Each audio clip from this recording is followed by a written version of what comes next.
Hi, everyone. This is Emily, and we are delighted that you are here to join us for the State TA Day webinar. We have a little bit of a change in the agenda. We're going to start with Elizabeth from Mile High United Way at the Colorado Shines Child Care Referral Line. Then we're going to go to Stacy Kennedy, and she's going to talk about the tax credit first, and then the preschool development workforce group second. Then we'll have Sarah Jane talk about CCAP, and followed by Michelle on the new evidence tools, and then Karen on CSTAT. So we're glad you're here, and I hope you can hear me. And without further ado, I'm going to defer to Elizabeth. Perfect. Thank you so much. Can you hear me? We can. Okay, perfect. I just wanted to make sure. I apologize about last time. I had quite a few technological issues, and but I'm glad that this time around you guys can hear me, and I'm super excited to present today. I do have a few slides to share. If you wouldn't mind giving me access to present those slides. Yes, I will make you a presenter.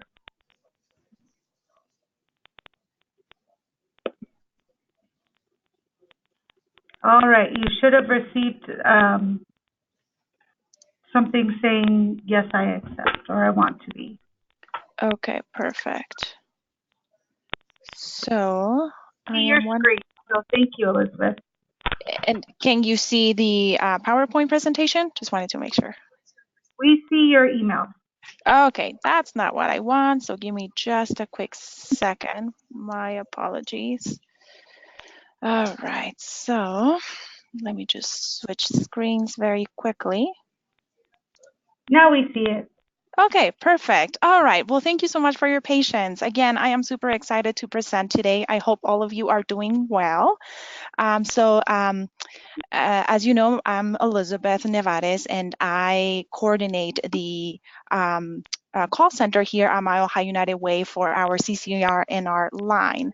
And so I have a couple of updates for you. So the first one, very exciting, we have a new CCRNR educational materials to share with families.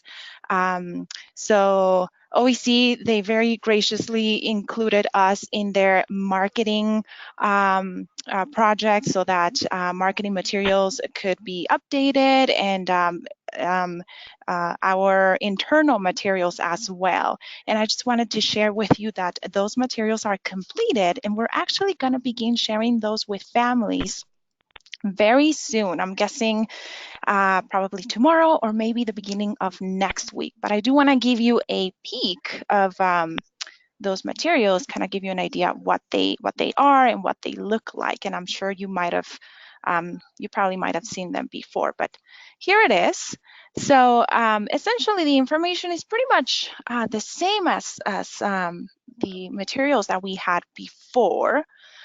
So we still want to make sure that families have all information that can help them find a childcare provider that can fit their needs. So we share this information during our phone calls. We make sure that families understand the process to find a childcare provider, and we give them the space to ask as many questions as they want, so that when they end the call with us, they are ready to begin their childcare search, and they have the documents with them. We email this information to them so that they have it ready with them, and that way they have all of the tools necessary so that they can find that one provider that can fit their needs, and hopefully the kiddos are in a safe and gray space.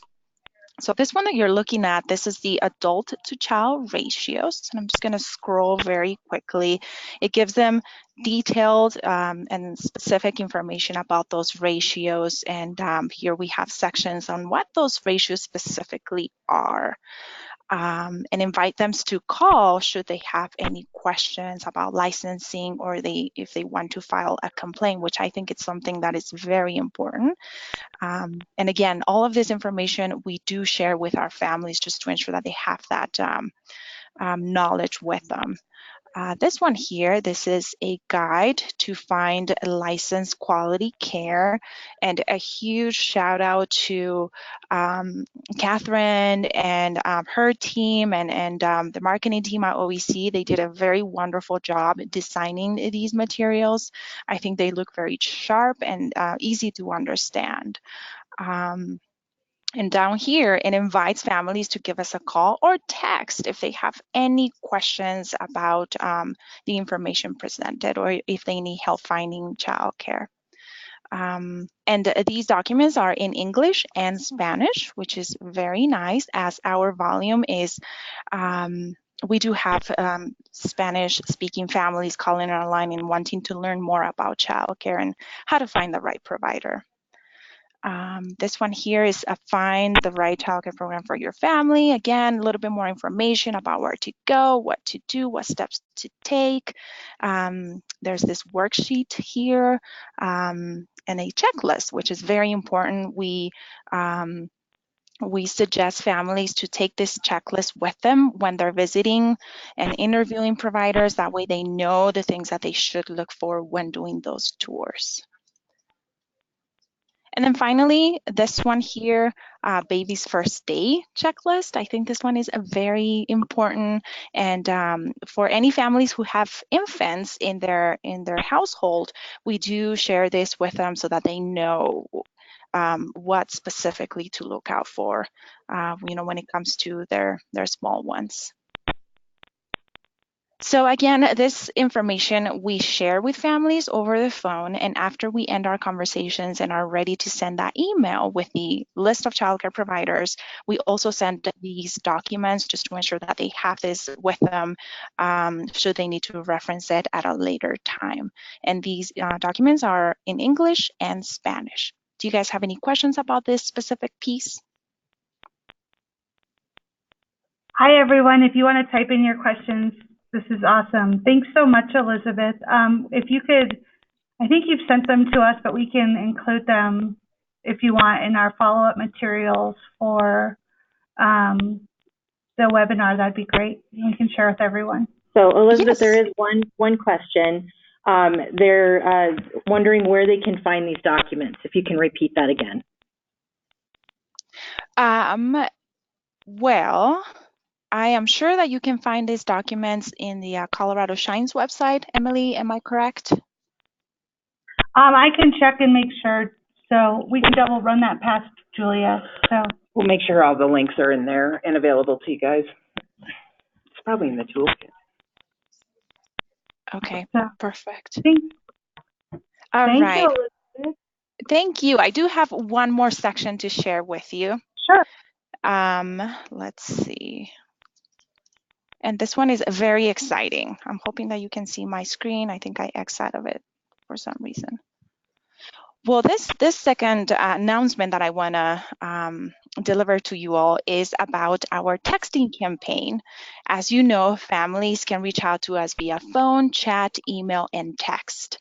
But we want to make sure that we are utilizing our texting campaign to to its potential. And one of the things that we wondered is, well, maybe we can take advantage of our texting campaign and have our childcare providers use this tool.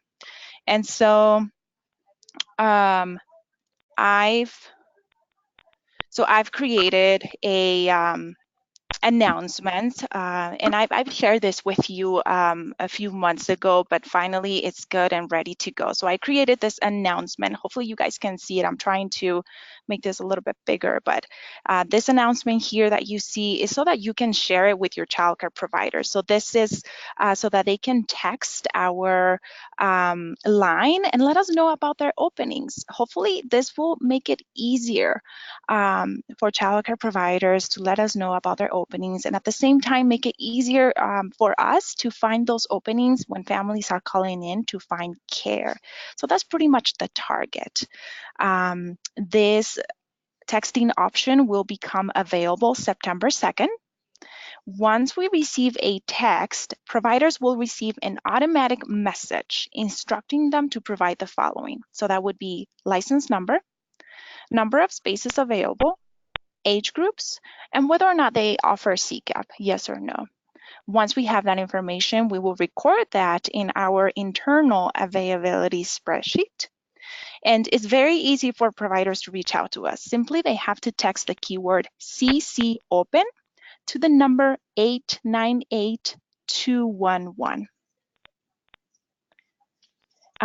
Again, this is very exciting. I'm hoping that this can make it easier so that providers can reach out to us with that availability. We have quite a few providers calling our line to let us know about their spaces. So hopefully this is an easier step for them to let us know. And at the same time, I'm hoping that we can advance their business. Do you guys have any questions? So we had one question. So other than promoting this, what else can CCNRs do to support Mile High United Way? I think spreading the word about this new campaign, I think that would be definitely a good first step. Letting families know about our services as well, I think that's always beneficial. Yeah, those are the big two that come to my mind, but if I have other things in my mind, I'll definitely let you guys know on how we can specifically partner so that we can advance, you know, the childcare in your community.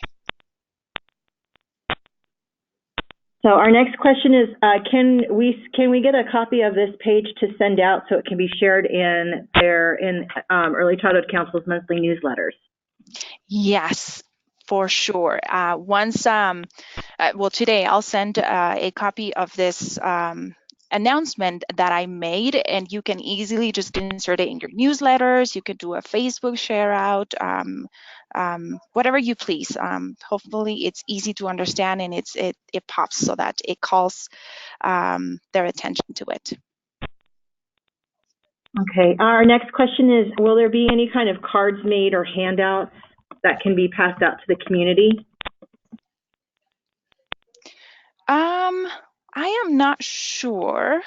Right now, I only have this in a digital version, but maybe I can talk to Monica and her team. Perhaps we can create some type of paper announcement, I'm guessing.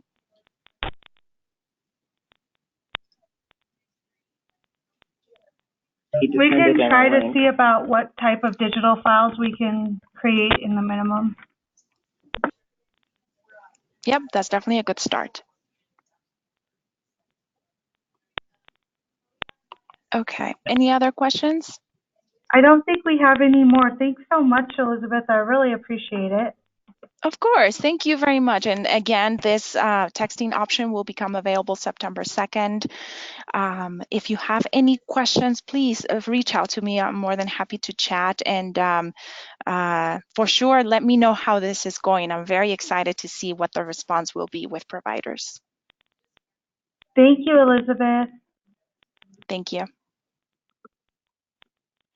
I'm going to make myself the presenter now, everybody.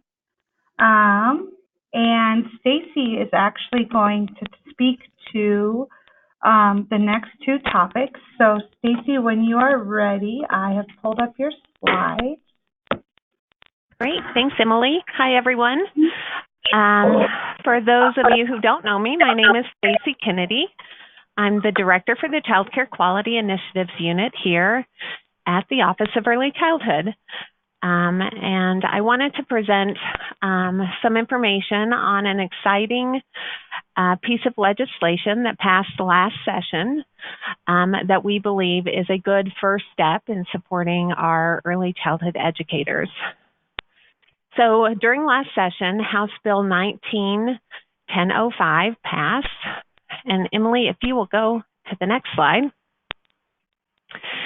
This piece of legislation was intended to encourage early childhood educators to improve their skills to better support the development of our young children in our state.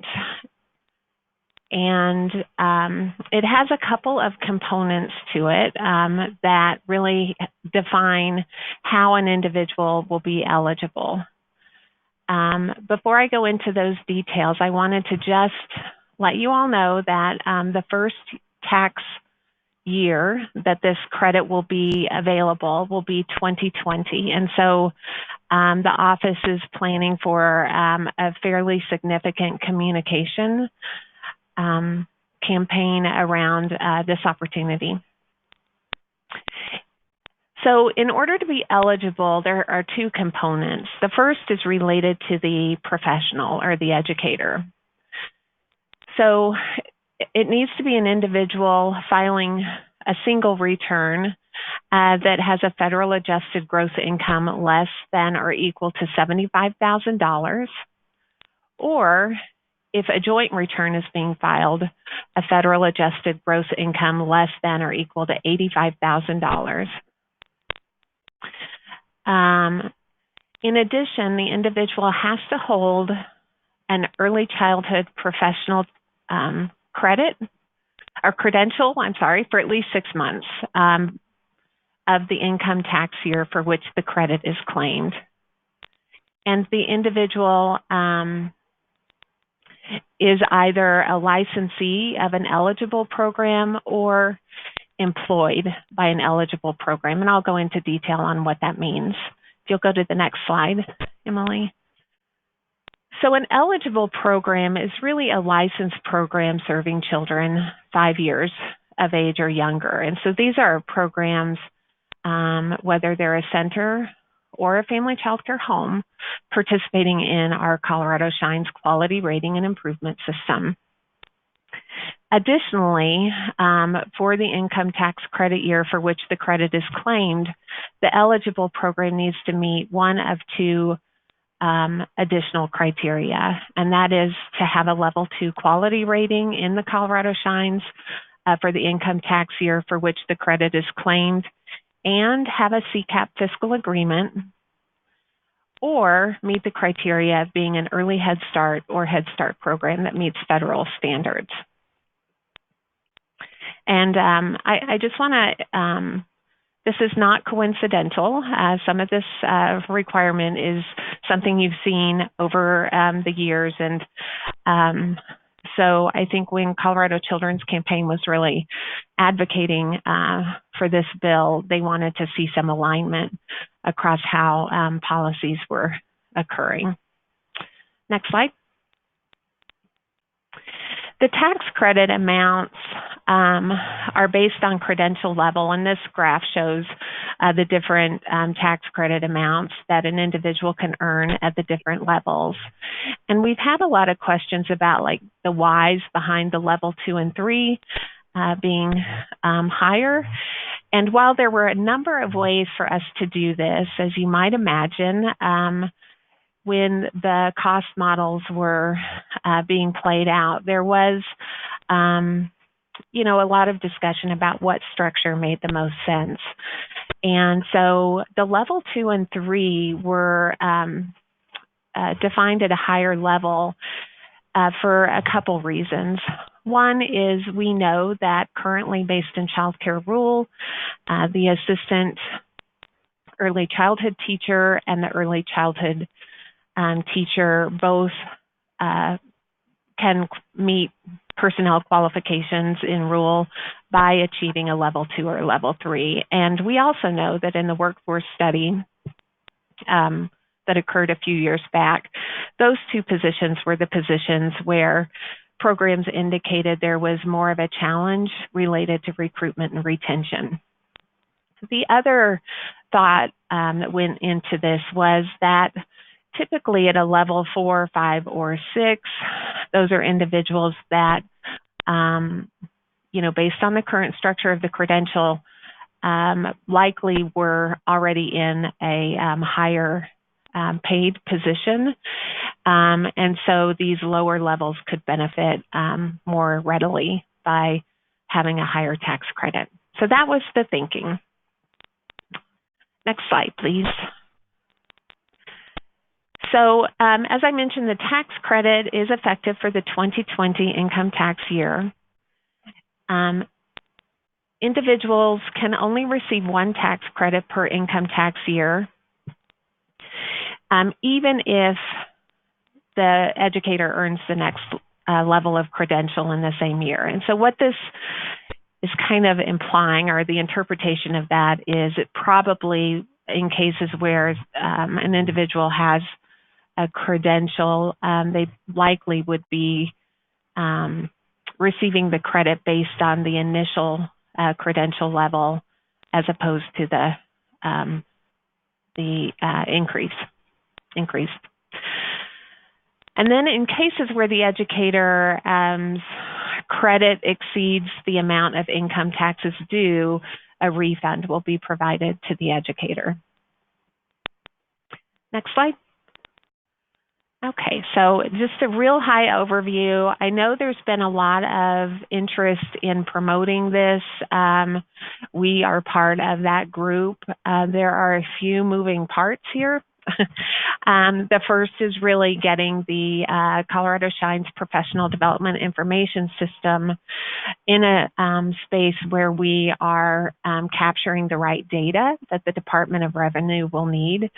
And we'll be receiving from the Department of Human Services.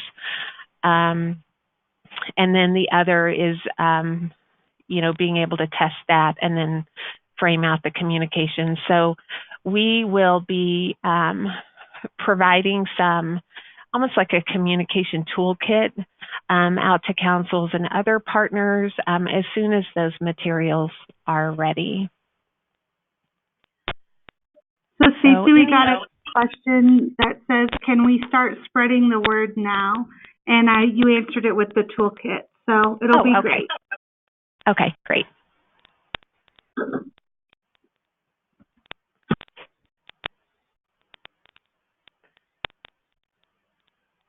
The next question we received is, funding for the bill comes from what or where? Yeah, the funding from so it's a tax credit. So in most cases, it's probably just going to be, I'm not exactly sure where within this, it would be kind of I don't know how to frame it, Sherry, but kind of a net loss or some funding that wouldn't normally be collected from taxes. I can get the specific details if you're interested in knowing, for example, if it has a place in the long bill. But this funding, is, I just don't know how the tax side of things work. So let me get some clarification on that, and we can, we'll all learn together.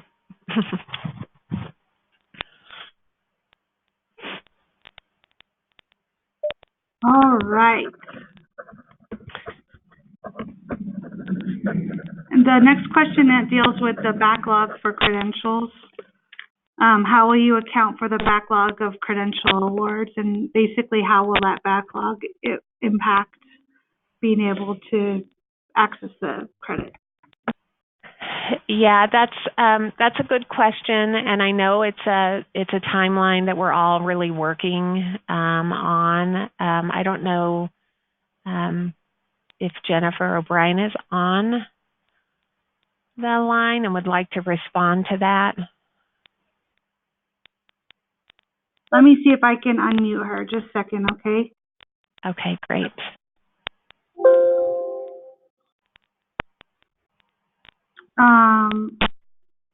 I need to find the audience. So hold on, attendees here. Attendees, I got it. Jennifer. And I don't know if, I think long and short is that we know that there is a kind of a turnaround time that none of us are really comfortable with right now. Part of that, frankly, has been due to some vacancies and things outside of our control. But I will just let you know that we're working very hard on supporting workflows and those kinds of things that I think will create more efficiencies in that review time. So we expect to see that that turnaround time shorten. And Jennifer is unmuted, so Jennifer, are you on the line? I am, yeah. Awesome, thank you. Anything you want to add, Jennifer? I think that I would, definitely say that I hear the concern. I share the same concern. And we're working, you know, really, really just as quickly and as best as we can to make sure that everybody who applies for a tax credit, that we're getting those credentials reviewed as soon as possible, that we're doing that broadly. I think we're really wanting to decrease the amount of time it takes to review credentials at this point.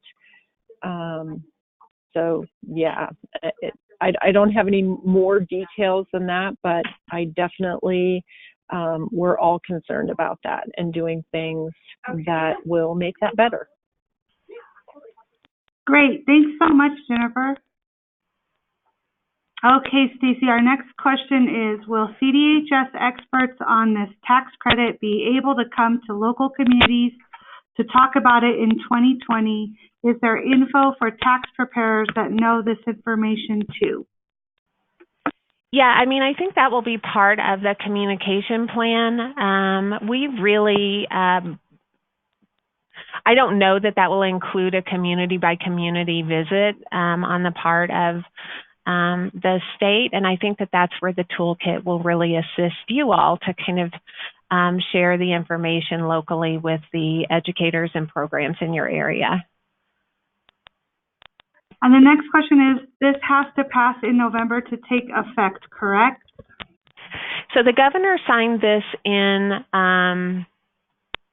May, and we are expecting it to, you know, go forward without any sort of additional hoops.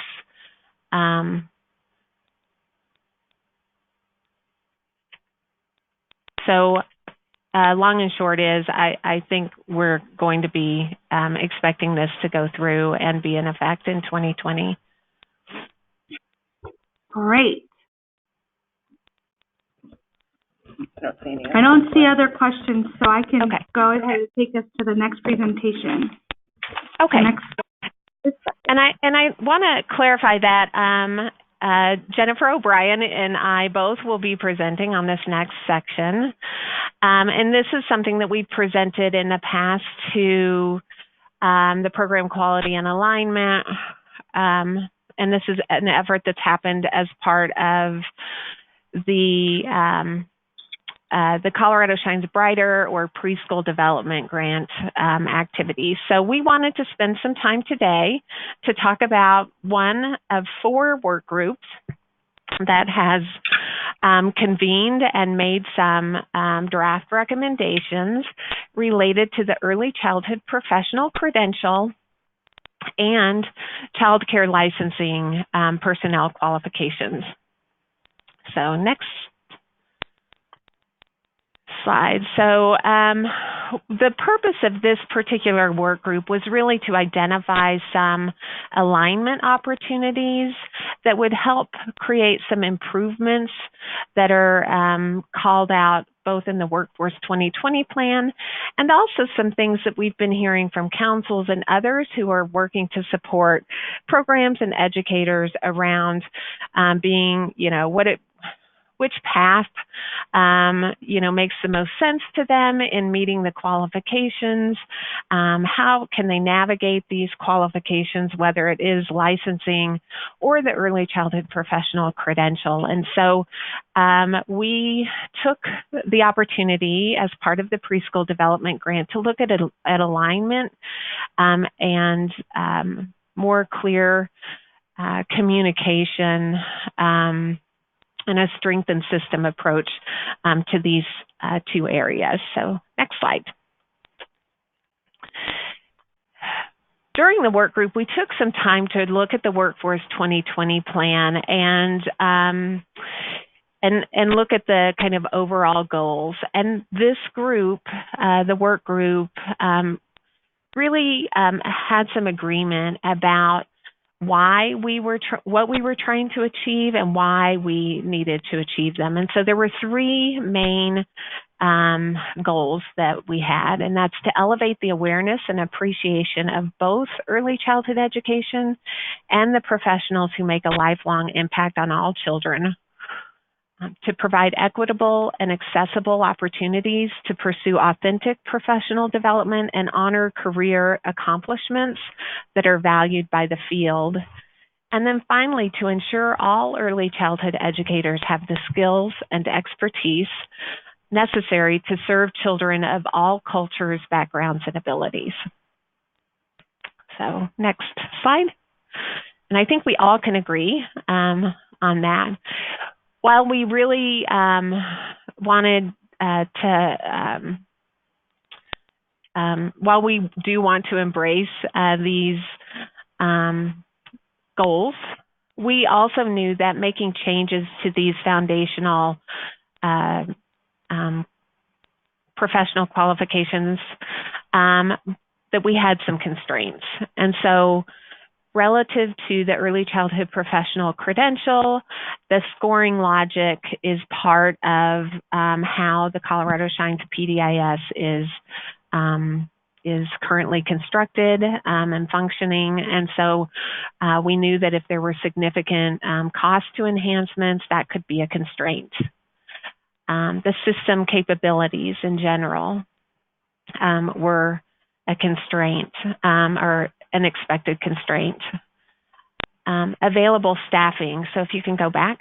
Available staffing, we know if it was, we have to find a balance between rigor and like a lot of manual touch and being able to have the staffing to support those workflows.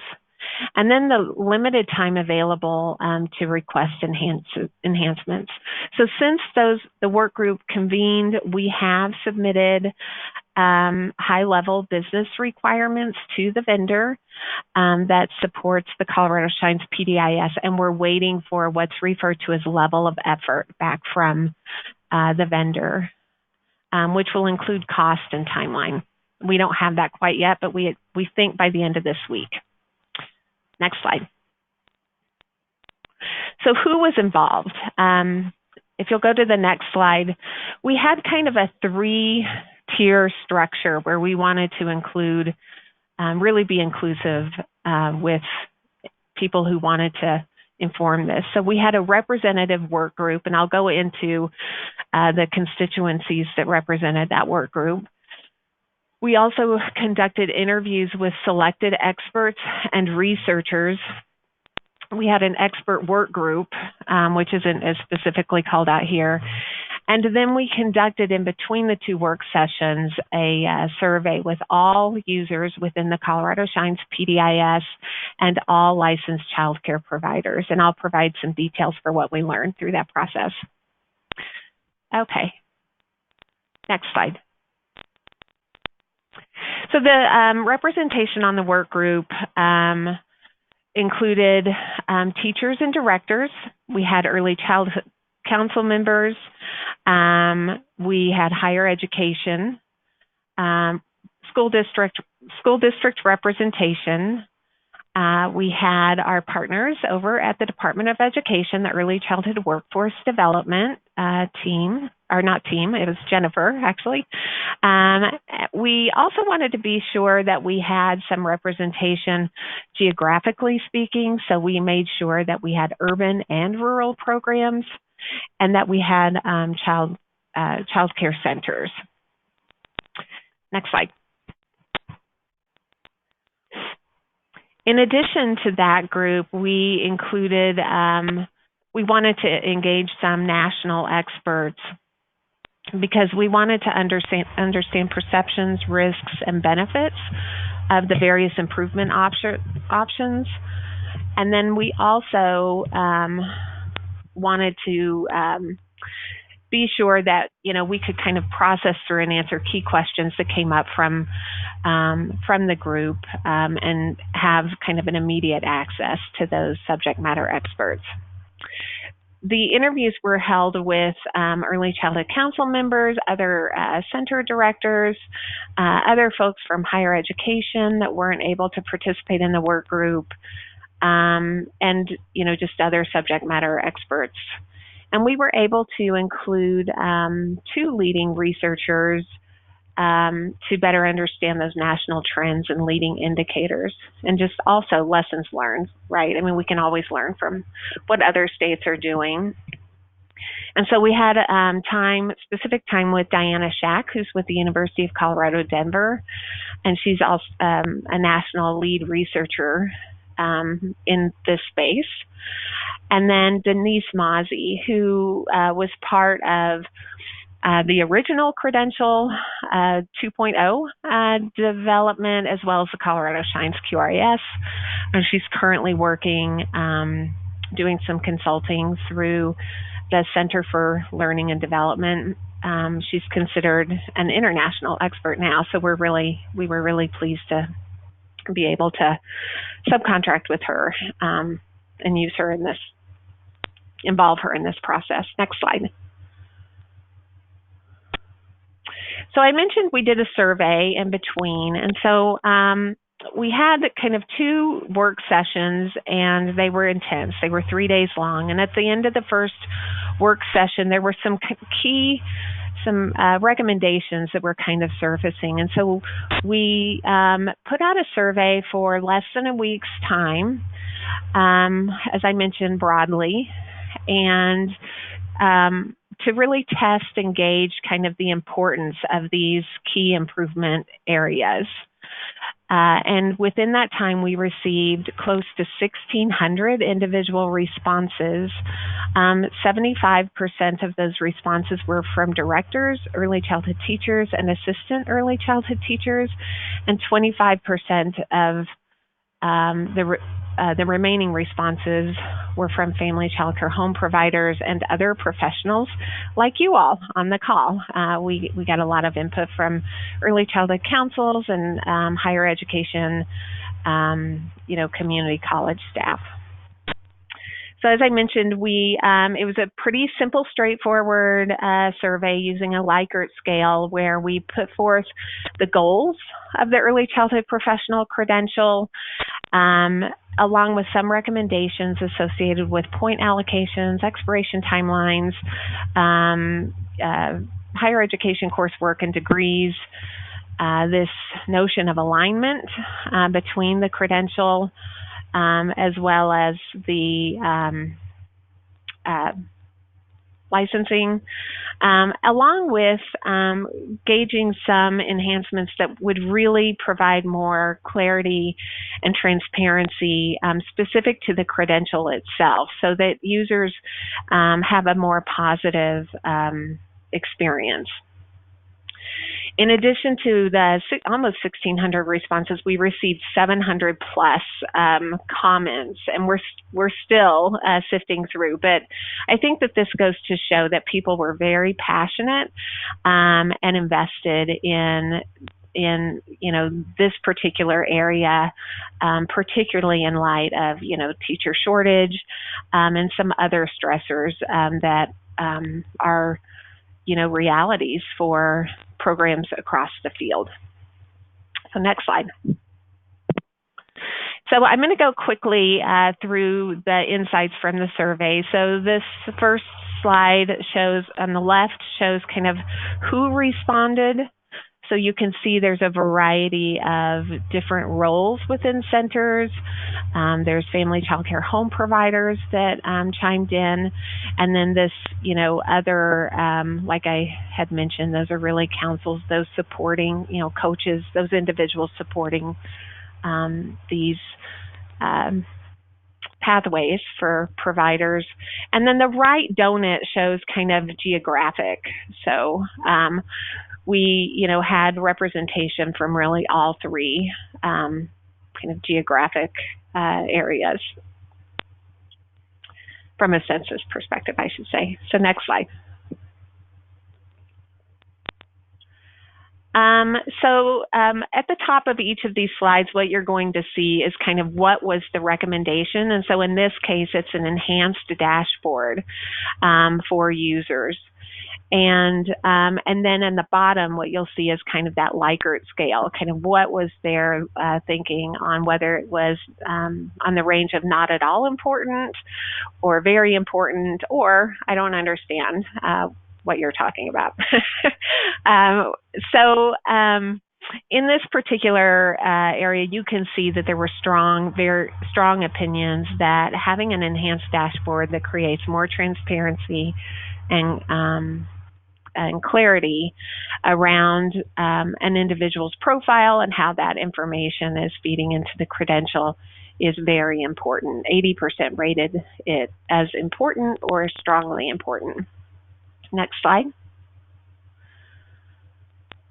Points for larger training not expire. So we had a couple recommendations related to Pyramid Plus and the expanding quality for infant toddler. One was related to the amount of points that those particular courses were receiving compared to formal education, and the other was that they not expire. They in licensing don't expire, and so you can see that this also related to the field where 82% rated this is important or very important, and nearly 90% of those individuals were directors or principals. Next slide. Back one, I think. Yeah. Points for college coursework not expire. 88%, strong support. So again, just a good indication. And 90% of these were directors, principals, and early childhood teachers. So these are individuals in the field, like working in programs. Next slide. College coursework receives more points than ongoing professional development.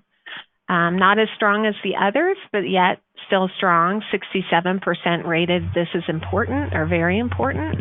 Next slide. Alignment between the credential and the child care licensing requirement. Again, we showed kind of right around that 80% rated this is important or very important. And the strongest support in this regard was from directors, principals, and early childhood teachers. And then I want to give a little context to this one where we say recognize non-ECE degrees and credentials. So this really speaks to some degrees that are recognized in licensing that weren't recognized in the credential. And it was special education, child psychology, and Jennifer, if you're unmuted, what was the third one? I cannot.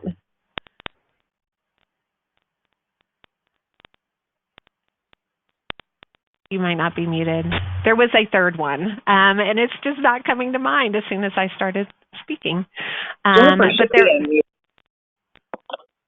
Oh, okay. Sorry, guys. Yeah, I'm not sure of that. The family studies, maybe. I think it's family studies. Anyway, we'll be providing that clarity, but essentially what we wanted to do was be sure that there was some kind of alignment in this area. This was an opportunity that was identified early on. So next slide.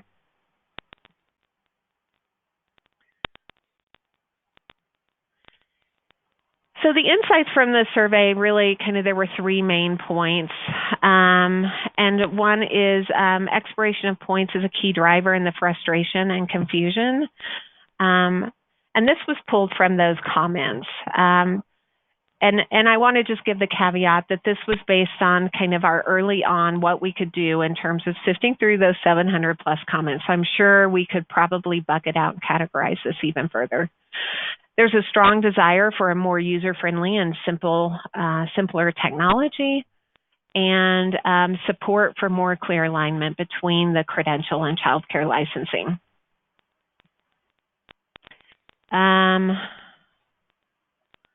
Okay, so wait, I'm just seeing a quick, easy question. Before you close this, could I see the slide regarding the expiration of points one more time? And Lisa, you're going to be getting these slides as well, but Emily, can you go back to that slide real quick?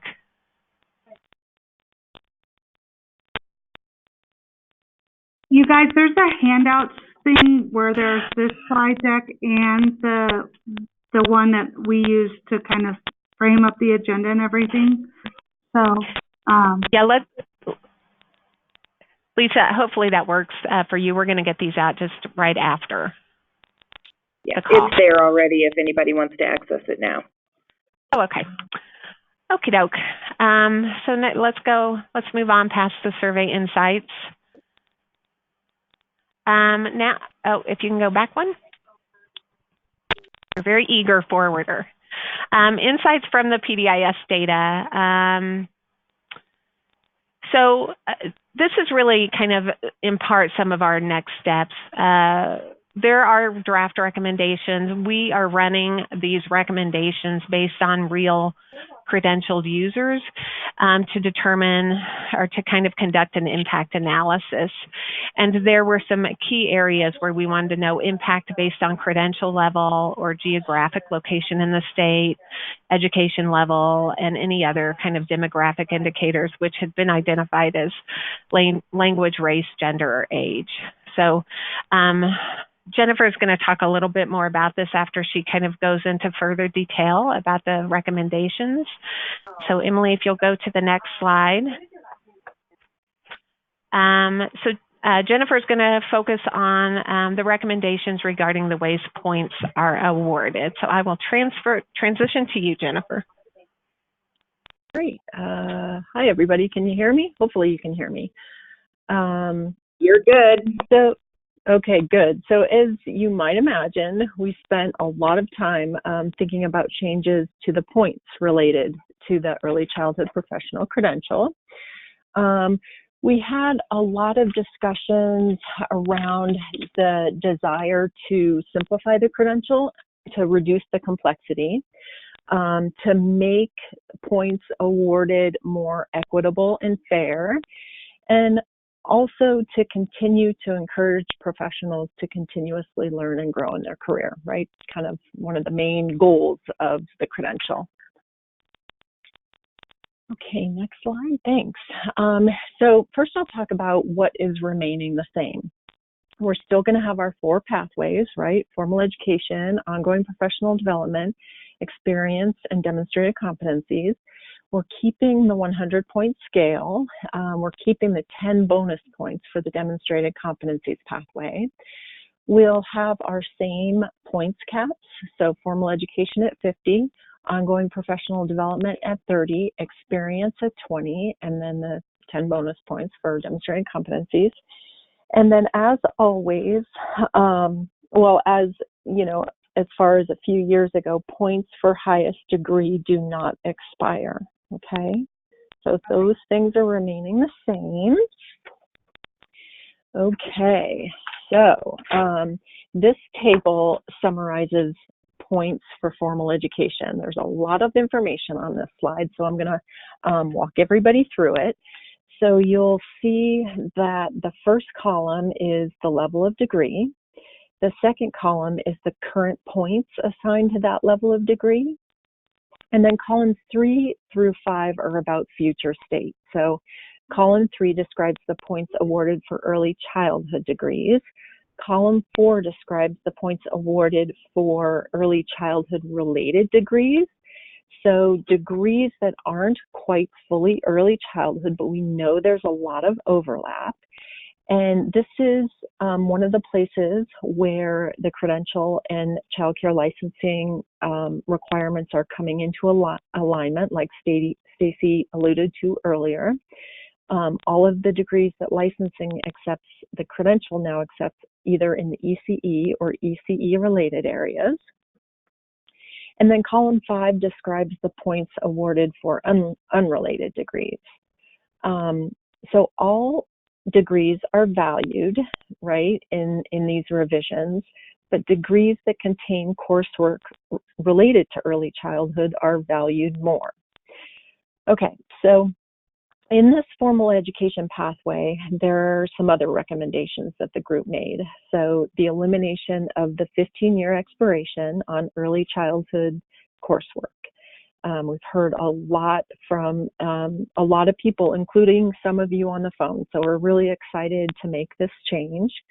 We're eliminating the area of study points as they are already covered in the new recommendations. They're kind of wrapped into the degree points that you see in the table on this slide.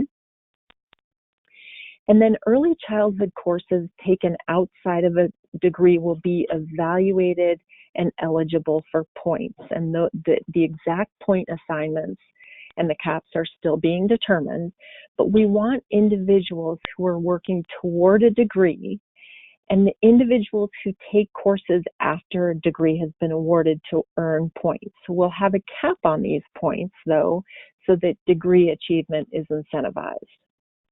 It's also important to know that courses taken within an early childhood degree will no longer be evaluated and entered into the system. This is one of the things that we are looking at to decrease our review time for the credential. Another recommendation related to courses is that there is no longer a point difference between courses that have been aligned to competency and courses that have not been aligned to competency. And then a last recommendation in this pathway is related to our high value trainings like EQIT and Pyramid Plus. The recommendation is to treat these like formal education, so they'll have the same point value as a 3-semester credit course and the points will not expire. Okay, next slide.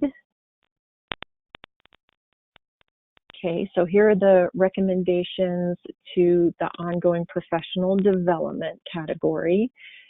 Right now, we have tiers, right? So there are 3 different tiers, and each of those tiers has a different point assignment.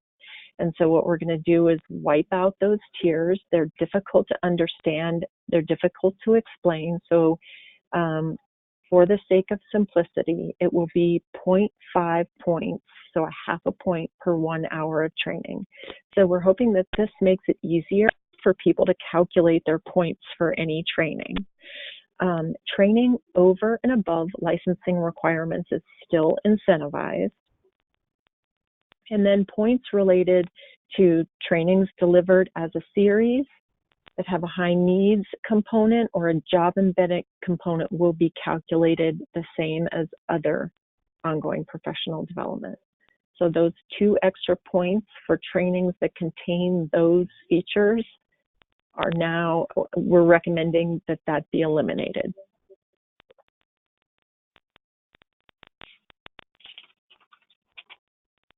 Okay, so this slide, good. So it's the most recent version. It talks about, so again, we had these tiers going for CEUs, and that's no longer going to be the case. What we'll do is we'll just translate CEUs to clock hours, and it'll follow that same formula of a half a point per 1 clock hour. Okay. Okay, so next slide. All right, thanks. So here we have the exchange or the changes to the experience pathway. The experience worksheet will be eliminated and an interface within PDIS will be built that has kind of a simplified version of the experience worksheet. Experience will be verified in the same way as it is for licensing. So here's another way that we're coming into alignment. Letters for center-based professionals, licenses for family child care professionals. Center-based experience will cap out at 60 hours a week. Family child care experience will cap out at 40 hours a week. And the difference is related to how they're verified. So you can get the detail down to the hours for center-based experience in that letter, but with family child care experience, there's just the license. So we use the standard 40-hour work week, and licensing will change how much family child care can count. Now it's half, and when the change goes into effect, it will be 40. So that's a change that licensing will be making. Okay, next slide. The demonstrated competencies pathway, we are thinking that the list of a streamlined list of the credentials, licenses, and endorsements will end up here along with what's already here, and that demonstrated competencies will not expire for 3 years instead of a year. So we heard from people that kind of keeping track of what expires when was difficult, and so the credential expires after 3 years, ongoing professional development expires after 3 years, and demonstrated competencies expires after 3 years. Just we're leveling that out to make it simpler and easier to understand. Okay, so next slide. Thank you. So as Stacy alluded to, we're figuring out how these point changes are going to affect people. So we're running current accounts through the new point system to evaluate how people are looking before in 2.0, and then how they're looking with this new point system to make sure there's something we're not missing, just to really have all the information that we need to be able to move these recommendations forward. There is going to be a new crosswalk between the credential and child care licensing requirements to support the alignment of these two systems. Again, was a big goal for us. And then the third point on this slide is that there's really a commitment that credential levels are really relevant to the people who want and need the credential. So we're just really thinking about our primary audience for the credential, and then what these credentials mean for them. Okay, next slide. Okay, so we have some other recommendations that I'll go over. We are in the process of designing a graphical dashboard to help people understand their points, right? So total points, how many points they need to get to the next level, what's going to expire soon, that sort of thing. And then we'd also like to build some in-app help features in the credential portion of the PDIS to really help people be successful with the things that they submit towards the credential. All right, thanks. So expected benefits is that we reduce the complexity. We better align the credential with licensing. We kind of even out some of those extremes around how points are awarded. Obviously, we want the credential to be user-friendly. We want to make it easier for people to understand and manage their points. And then obviously, a credential, one of the main goals of the credential is to really support people in their growth and learning. And then we also want to reduce the turnaround time for the review of the credentials. Okay, so right now we've got all the recommendations from this work group, and we're evaluating the feasibility of all of the recommendations. And then once we get to a place where we can say this group of recommendations can move forward, we will create an implementation plan, and part of an implementation plan is a communications plan. So you'll be hearing from us, and all of this happens very quickly because we want to be able to be ready for the tax credit that Stacy discussed earlier. So hopefully all of you have visited the Colorado Shines Brighter Preschool Development Grant webpage. And then we will be posting information on the What's New section of the PDIS. The link, the green link that's there, is a direct link. But if you happen to go to the home page and you can't see the What's New link, you just kind of need to scroll down a little bit and you'll find it.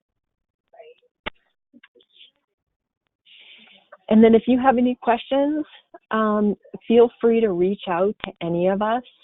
You know, your voice, your thinking, your comments around this are really, really important. I felt like your voices were important in this all along, and that's why we're at the place that we're at right now. And please don't hesitate to continue that. I really like hearing from you all. Good, bad, ugly, it doesn't matter. You can contact any of us and, you know, share your thoughts around these changes. That's all I have. Great. Thank you, ladies. I'm going to pivot back to our other slide deck, friends. So hold on. Actually, can you keep going, Emily, because I have a few updates. Thank you. Sorry. I'm excited. That's okay. It's okay. So thanks, Jennifer. And I just want to echo what Jennifer said. I mean, do reach out. We are in the process of developing kind of a communication change management plan. And we're very excited about all of the work. And for those, any of you on the phone that participated in this in any way, just thank you. This has been exciting work. Okay, I have a few updates, but I wanted to, before I get into that, just clarify the question about a vote in 2019. And that language that you saw within the legislation really is kind of standard language, and it's only applicable in cases where a referendum petition was received, and that did not occur in this case. So I just wanted to clarify that piece. Okay. All right, on to updates. So another big thank you to those of you who have completed the phone interviews with the Evaluation Center at the University of Colorado, Denver. We understand that those interviews are going very, very well. And if you have not, if you don't think that you've been contacted by someone at the Evaluation Center, I just want to, and your council coordinator, look in your inbox or reach out to me and I can make that connection for you. The process is all council coordinators, and then there's interviews being scheduled with board members as well. So that team is in the process of reviewing all of your evaluation reports from 2018 and 19. And then we just also wanted to give the update that we've received 766 survey responses from child care providers around their experience in working with councils. So we're excited about this triennial evaluation. Timeline-wise, we expect to receive the report from the Evaluation Center on the 10th of September. And then we will be, the department will be submitting this report both to the House and the Senate. We've also planned to provide the report to the School Readiness Commission, just because I know that they're hearing from a lot of us. We've presented there. I think they're hearing from you all along with ECLA here soon. So we thought that that would be an important report for them to have because it'll highlight your good work. Next slide. In addition, not too many things going on, right? I wanted to give an update on the analytics project. So currently there's a couple surveys out. The one to providers is still out, and they're working with the Evaluation Center. But we also we also have an active survey out to coaches and quality improvement navigators to learn more about their experiences, their training needs, their needs related to reflective supervision specific to coaches, and other views on Colorado Shines or otherwise that they'd like to share. And this particular project is really exciting to me because we're both surveying and doing significant amount of data mining so that we can have a data-informed longer-term training and technical assistance plan. Anyway, we've heard from 87 coaches. I want to say, I don't on the top of my head know how many quality improvement navigators there are, but I know it went out to roughly 200 coaches. And so if you can just please check in with your coaches and quality improvement navigators, have them check their email and complete the survey. That'd be greatly appreciated. There's also a little incentive where they can be entered into a drawing for a $100 gift card. So that would be incentive enough for me for sure. And then the next slide is more of a I've got a few more updates. So I want to give just an update on an upcoming change.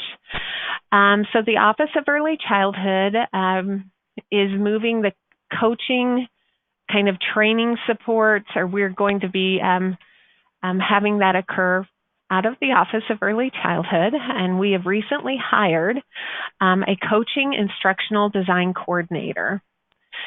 This position will support both the required and ongoing professional development needs for credentialed coaches statewide, and we're really excited to build out, in particular, that ongoing professional development. The position will be housed in the Child Care Quality Initiatives unit and will be part of the training and instructional design team. And this newest team member, we're going to keep it a little bit of a mystery, but we're excited to introduce this person. Will start on September 9th, 2019. So soon, very soon. Hey, Stacey, just a second. I think the phone issues we were having last week happened this week, so we just came back. This line dropped the call, so just FYI. So, do I need to repeat anything?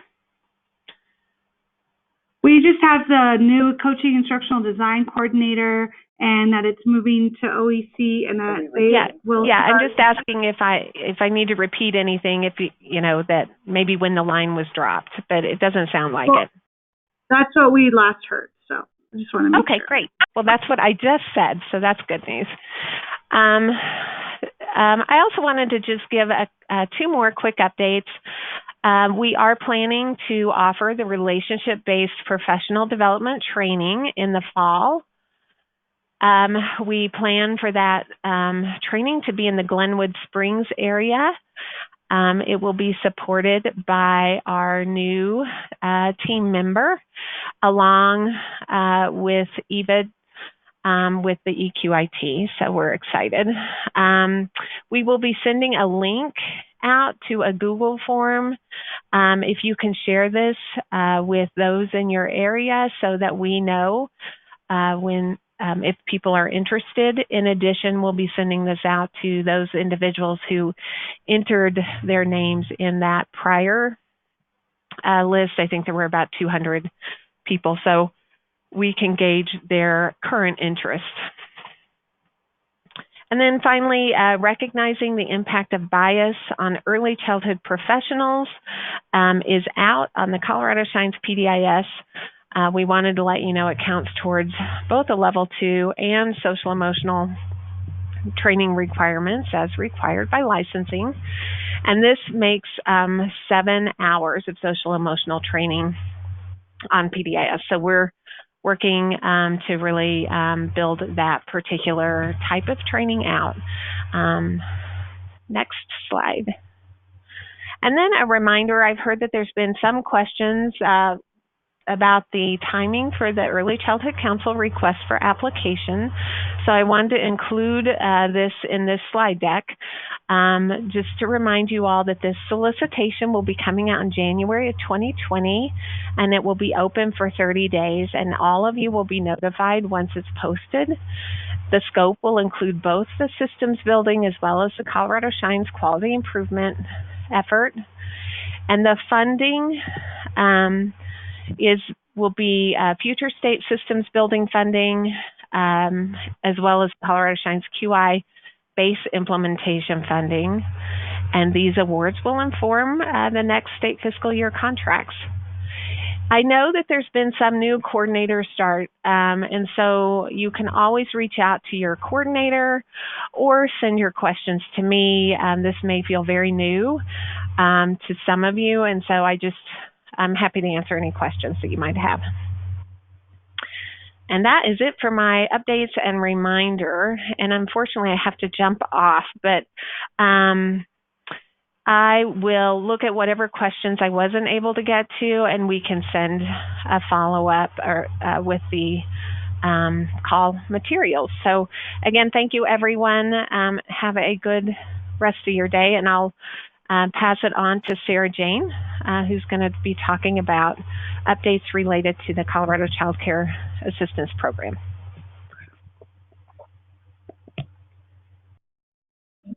Thanks so much, Stacy. Sarah Jane's with us. We're so lucky to have her. Thank you. I am going to pull up my document. And let me find you. She's got to make you. Let me share my screen.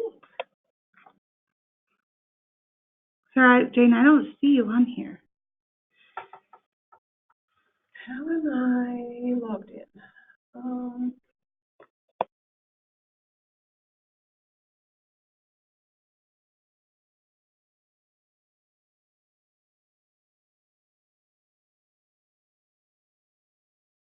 Thursday, happy Friday Eve.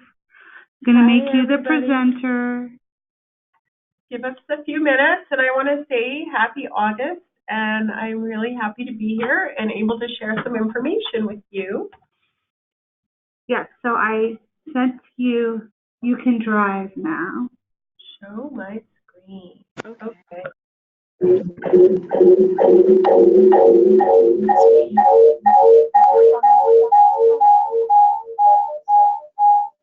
Need everybody. Okay. Sorry about that. Okay. What I have pulled up. Oh, you gotta You got to turn off your computer. you gotta turn sound. off your speaker. Yeah, they're on you. Your speaker. Just a second.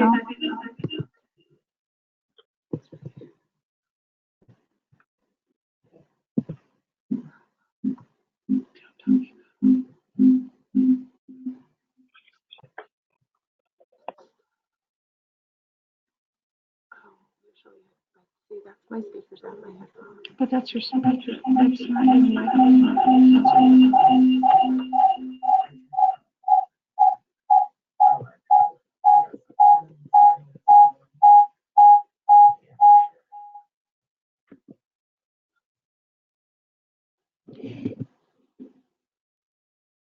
Wait, where's the? I don't even have it set up.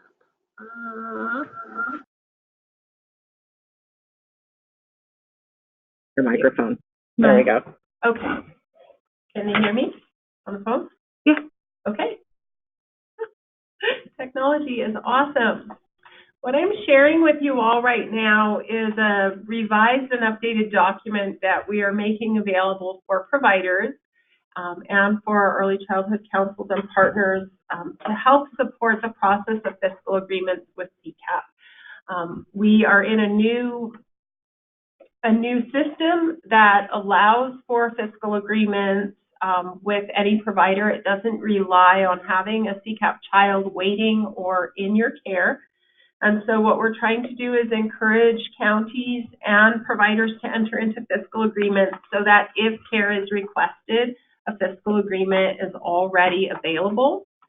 This document is on the website for the Colorado Office of Early Childhood. It has been shared with you in the past, but what we've done to support some of the work that you're doing is give some additional information down here related to the process for the daily reimbursement rates, as well as supporting that blended and braided layering of funding. The big takeaway from this information is that a licensed child care provider can have a contract with CCAP and it can have authorizations for payment for CCAP based on a client's eligibility. Clients apply in the county that they live in, and they can request childcare providers as needed. And that can be with a childcare provider who may or may not pass those costs directly on to the parent. Even if the provider doesn't pass those costs directly on to the parent because those costs are covered by other funding sources, you can still entertain a contract with CCAP. Basically, CCAP payment is based on the eligibility of that family and authorized based on the child's stated needs.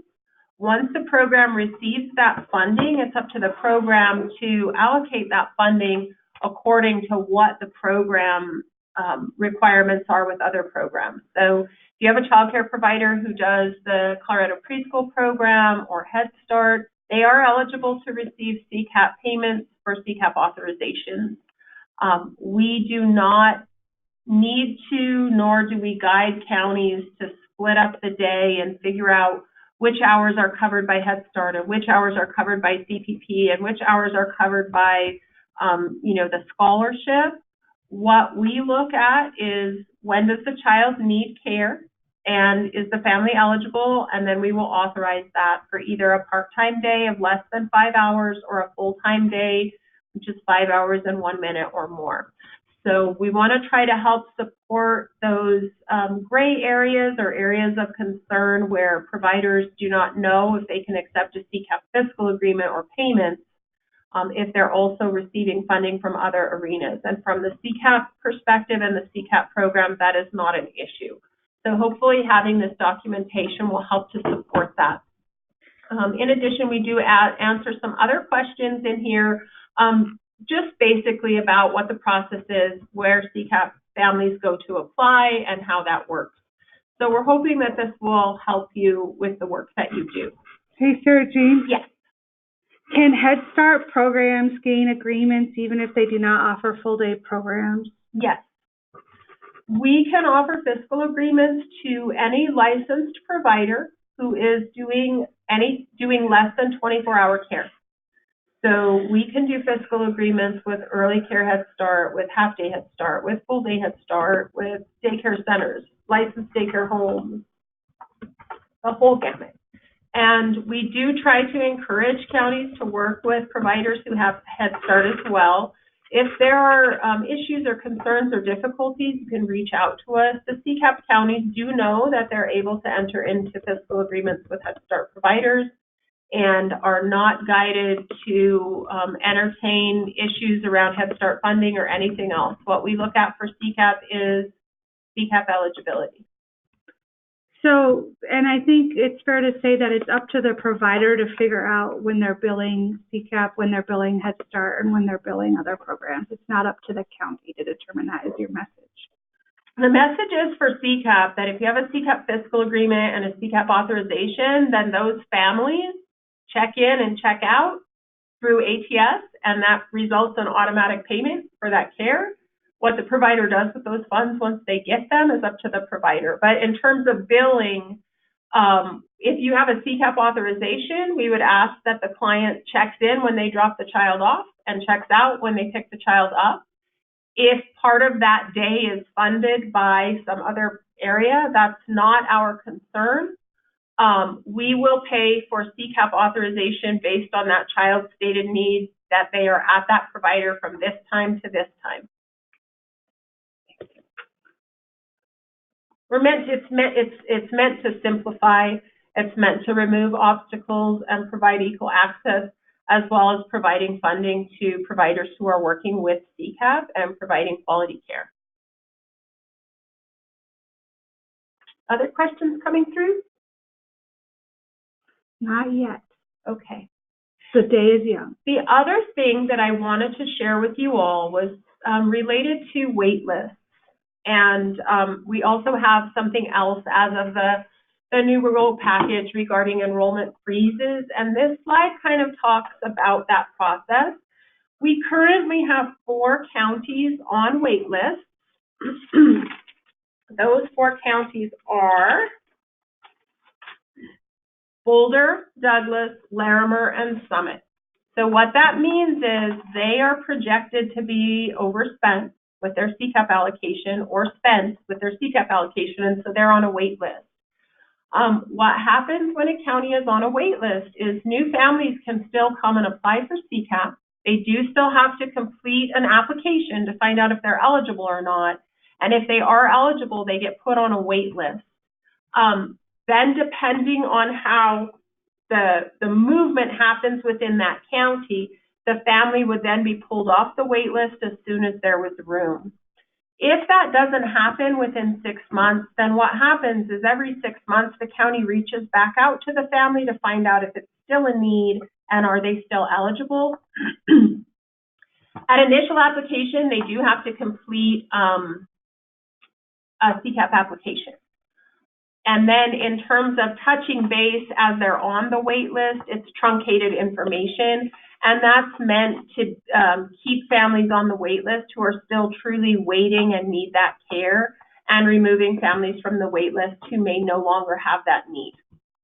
Sarah Jane, can you let us know that if a county's on a wait list, can they still issue a fiscal agreement to a provider who's seeking to support families when the wait list becomes available? Yes. Yeah. Yes, they're two separate rooms in the same house, so they're able to do that. Thanks for that. Absolutely.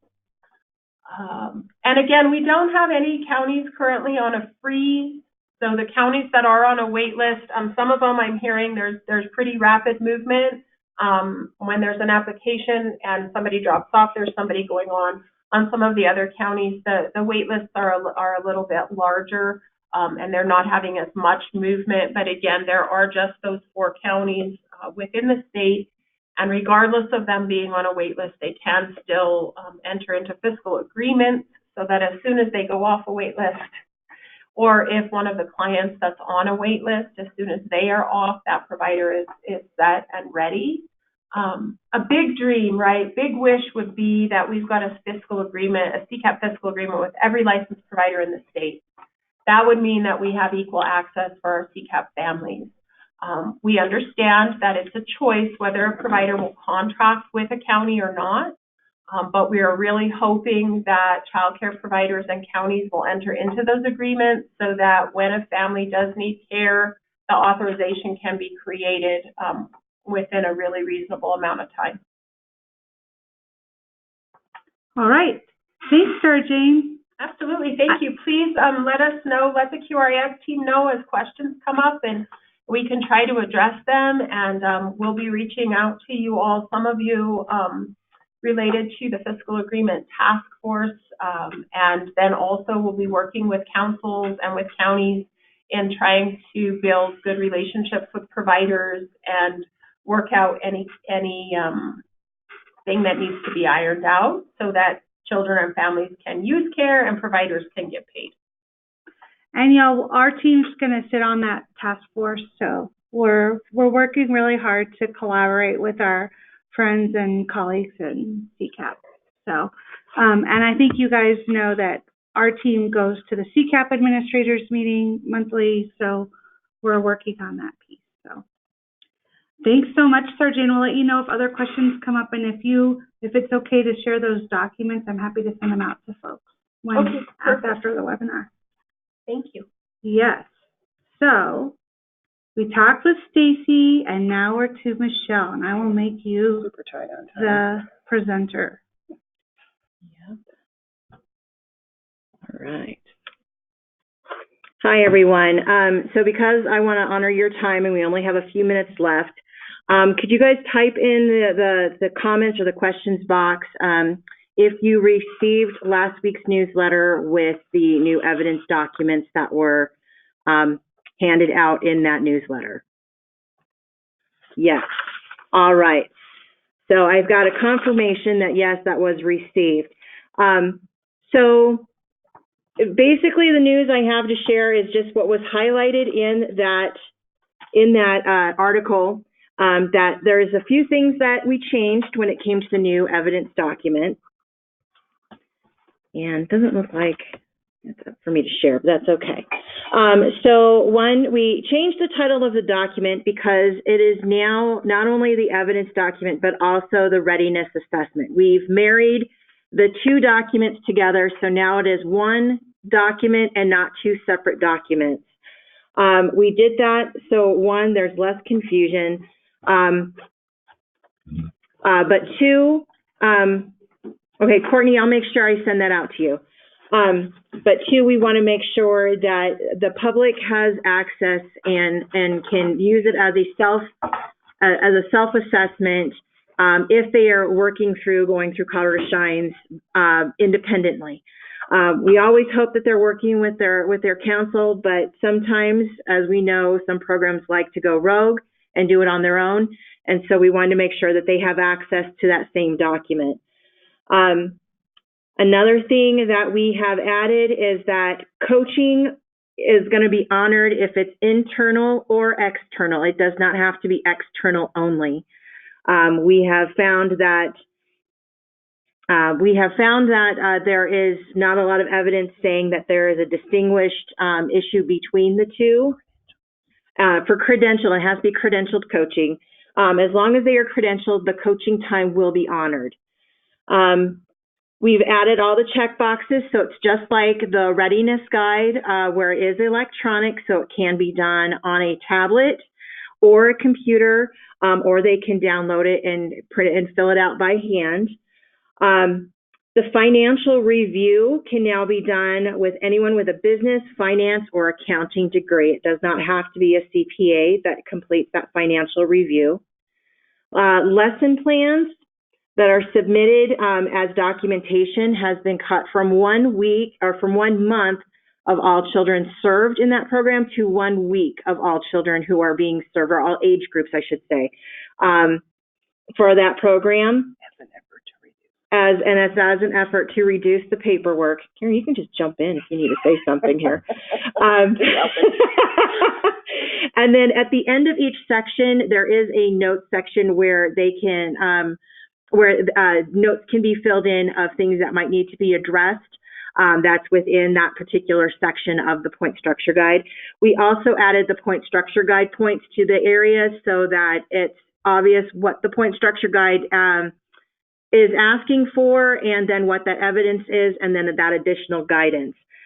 So it looks like we have a couple of councils that did not receive the newsletter. So I will make sure that I attach the new evidence documents to the webinar resources as we send those out. And you guys, you should be getting weekly emails from us. So when Michelle says the newsletter, that's really important that you actually open them and read them. And if you're not getting those weekly emails, you need to check your filters, because I know that we update it with directors and everybody's information as we get it. So we just need to troubleshoot that for you all. Also, just real quick, we haven't sent these out broadly to the programs yet, so we're going to work on getting that out as well through the Colorado Shines newsletter. Yeah. Also, they will not be officially put on the website until sometime next week. So they are not officially public. We are sharing it with you as councils and to share with the coaches now, and then they will be made officially public as of next week. But they are considered final. Yes, the documents are ready to use, and they are in effect immediately. And there really isn't a whole lot of changes to it. This is just it was just a marriage of the two documents. That was the readiness guide and the evidence document. So just please remember that there's not huge amounts of changes that are going to be massively changing how a program is going to be rated in the point structure guide. It was just a marriage of the two documents so that it makes it easier for everyone. There's no confusion of, oh, I'm reading this document versus this document. There's just one document for everyone to use. And I just want to thank Michelle for all of her hard work on this, because honestly, we've been working on this for like 1.5 years.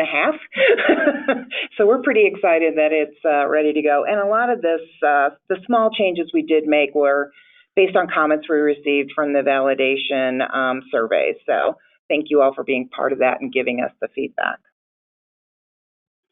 And we are tight on time. Well, we are actually at the end of our time, so I am just going to include the CSAT slides, but there is one thing I did want to share with you all. We have a picture up of Erin receiving an award for CSAT, and really and truly, she was very gracious in recognizing all of your efforts to meet this, but we were awarded the Best of CSAT, which happens about once a year to a group that makes continuous progress on their goals. And that was for our WIG goal of increasing high quality programs across the state. So thank you all so much. This is really your award. And we really just appreciate all of the partnerships and efforts. And of course, we have this goal again next year or this year. So we'll be continuing to work with you on that. I know we really quickly didn't get a chance to go through the overall CSAT, so we'll try to make a little bit more time next month to kind of share with you some of the changes and focus areas that we're doing within the CSAT goal arena. But thank you all again. You're rock stars. We just really appreciate your partnership. And with that, I think we will end the webinar. Thank you for your time and for your thoughtful questions. We look forward to connecting with you on our monthly check-in calls and next month. And have a wonderful rest of your week. Happy Labor Day, everybody. Thank you.